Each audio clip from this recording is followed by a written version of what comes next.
We want to welcome you today to the south end of what we call the Dead Sea. We're not far from where the biblical Sodom and Gomorrah was. And I was here a few months ago and I heard a most interesting lecture. So I said at that time we would like to come back, bring our camera for our viewers at home, and also to hold a seminar here with Shlomo. So Shlomo, we want you to come at this time.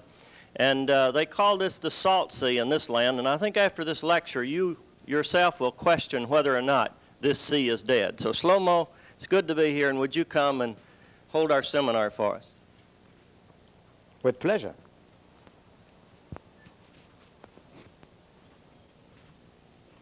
Thank you.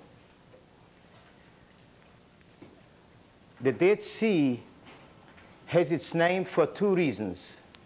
One, you can feel immediately when you walk into the Dead Sea. You should never jump into it. But when you walk into it, you get a feeling like bathing in oil. And this oily feeling doesn't come from oil, but from the enormous concentration of magnesium, which is the main element in the Dead Sea. And magnesium, in such a concentration, when you swallow 1 glass of water, is simply caking the respiratory system and killing every kind of life drinking this water.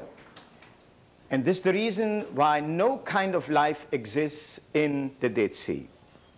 The second reason you can't hardly imagine today, because you are lucky to have come here on such a cool day.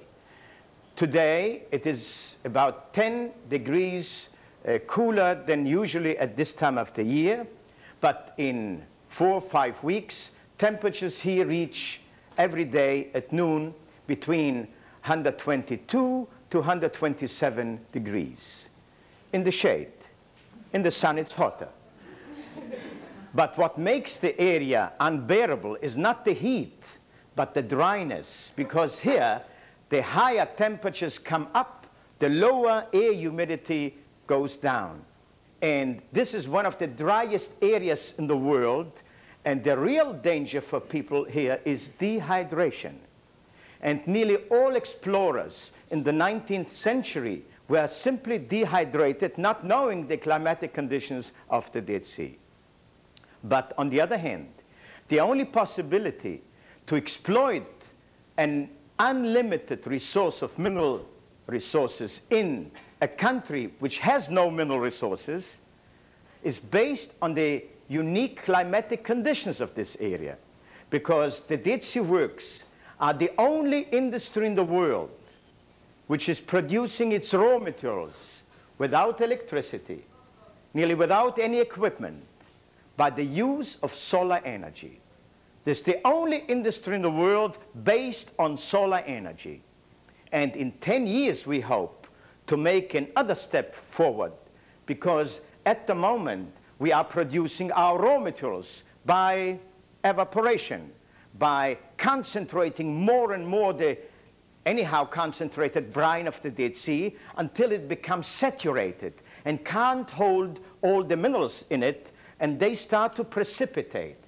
As soon as we can control precipitation, we can get the same raw materials which are found all over the world, but underground, which have to be mined and brought to the surface. Here, we can simply harvest them, and we have the cheapest raw materials in the world. But they have to be refined, and in our factories, everything is done by electricity.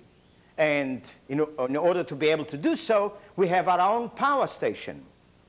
But in 10 years, we believe we will have behind the mountain of Sodom over there 4 huge power stations, and they will produce our electricity without oil, without coal, without uranium, by using solar energy. This will become the cheapest and the purest electricity in the world.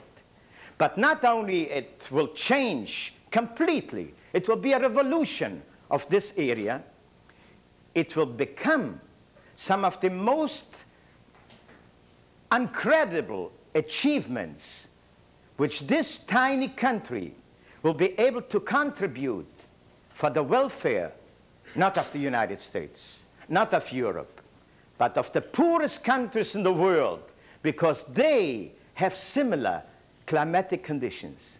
And imagine when Israel will be able to supply in 10 years solar power stations for African countries, for Asian countries, how many friends we will have in the world.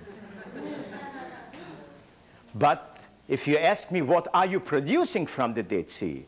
There's something again affecting mostly the hungry world, because we are producing from the Dead Sea raw materials for agricultural fertilizers and pesticides. And if you keep in mind that according to United Nations Food Committee estimates, the population of Africa and Asia is going to grow until the year of 2000, which once was far away, but today is only 13 years away from us. There will be in Africa and Asia, where there are today already millions of hungry people, there will be 1 billion more hungry people. And this is the greatest danger which ever existed for the human race. And nobody cares for it, because nobody can feed them.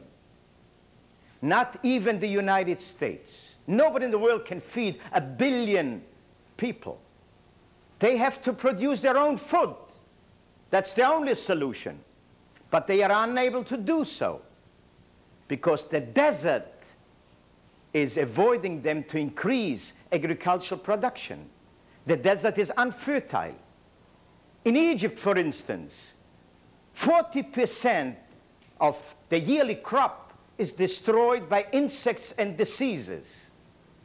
And let me remind you, ladies and gentlemen, in Egypt, during Nasser's regime, there were living about 20 million Egyptians. Today, live in Egypt 48 million Egyptians. But in the year of 2000, there are expected by the Egyptian government 75 million Egyptians living in 4% of Egypt, because 96% of Egypt are deserts. And this is the reason why Saadat came to Jerusalem, not to save begging, to save Egypt he came. Because Saadat was a clever man, and he understood the real problem of Egypt, the real problem of the third world, which is modernization, making it possible for a backward country to increase its food production. And for this purpose, a country needs 4 tools, 4 possibilities. One, to turn unfertile soil into fertile, agricultural fertilizers. The second one, to overcome the diseases and insects which are killing their crops, pesticides, fumigants. The third thing they need, very, very sophisticated and efficient irrigation systems.